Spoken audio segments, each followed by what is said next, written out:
आज हम बात करेंगे एक ऐसी कहानी की जिसे सुनकर आप भी अपने बच्चों को कहीं जाने से पहले जरूर रोकेंगे। तो बिना देर किए चलिए वीडियो को स्टार्ट करते हैं।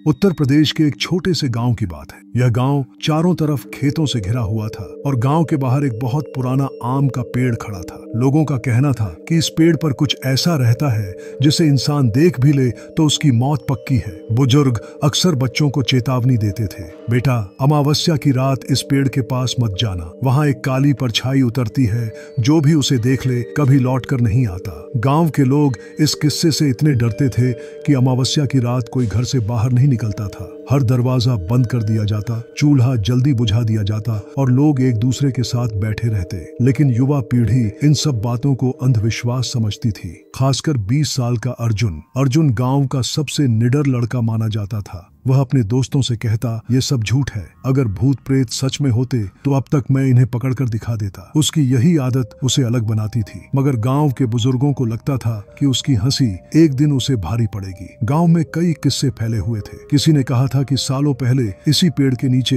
एक औरत की हत्या हुई थी। उसका पति ही उसका कातिल था। औरत ने मरते मरते कसम खाई थी कि उसकी आत्मा इस पेड़ को कभी नहीं छोड़ेगी। कहा जाता है उसकी मौत के बाद गांव में कई हादसे हुए। रात में उस पेड़ के पास से गुजरने वाले लोग या तो पागल हो गए या रहस्यमयी तरीके से गायब हो गए। कुछ की लाशें मिली जिनका चेहरा इतना भयानक था कि कोई पहचान भी नहीं पाया। गांव वाले इन घटनाओं से और डर गए और तभी से यह मान्यता बन गई कि अमावस्या की रात उस पेड़ के पास जाना मौत को न्योता देने जैसा है। एक दिन अर्जुन और उसके 4 दोस्त खेतों से लौट रहे थे। वो दिन अमावस्या का ही था। शाम को ही बुजुर्गों ने सबको चेतावनी दी थी, आज रात दरवाजे बंद रखना, किसी को बाहर मत निकलने देना। लेकिन दोस्तों ने शराब का इंतजाम कर रखा था। रात को सब अर्जुन के घर के पास मिले और पीने लगे। शराब चढ़ते ही बात चली उसी आम के पेड़ की। अर्जुन हंसते हुए बोला, तुम सब डरपोक हो, आज की रात मैं साबित कर दूंगा कि वहाँ कुछ नहीं है। उसके दोस्तों ने रोका, पागल हो गया है क्या? सुना नहीं, पिछले साल जो राम खिलावन उधर गया था, सुबह उसकी लाश मिली थी। अर्जुन ने और हंसते हुए कहा, लाश?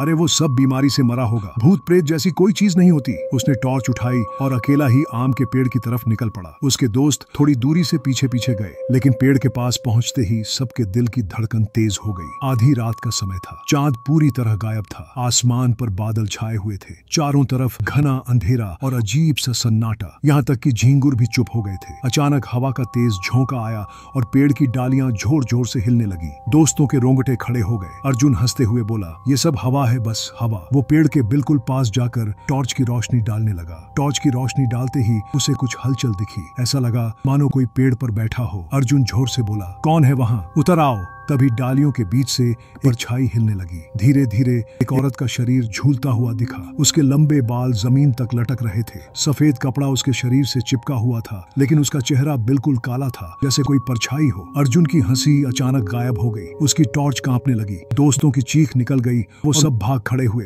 लेकिन अर्जुन वहीं खड़ा रह गया। उसके पैरों में मानो जान ही नहीं बची थी। वो औरत धीरे धीरे पेड़ से नीचे उतरने लगी। उसके हर कदम की आवाज सुनाई देती थी, जैसे जमीन पर किसी नुकीले पत्थर घसीटे हों। हवा अचानक बर्फ जैसी ठंडी हो गई। अर्जुन की सांसें रुकने लगीं। औरत उसके बिल्कुल सामने आकर खड़ी हो गई। उसकी आंखें लाल आग की तरह चमक रही थीं। वो झुककर अर्जुन के कान में फुसफुसाई, आज की काली रात तेरी आखिरी रात है। अर्जुन जोर से चीखा, लेकिन उसकी आवाज बाहर नहीं निकल पाई। उसके बाद गांव वालों ने क्या सुना? रात भर उस पेड़ के पास से किसी चिल्लाने की आवाज आती रही, लेकिन कोई हिम्मत नहीं कर पाया कि वहां जाए। सुबह जब लोग इकट्ठा हुए तो उन्होंने पेड़ के नीचे अर्जुन की लाश देखी। उसका चेहरा पूरी तरह काला पड़ा था, आंखें बाहर की तरफ फटी हुई, जैसे उसने मौत से पहले कुछ ऐसा देखा हो जिसे इंसानी दिमाग सहन नहीं कर सकता।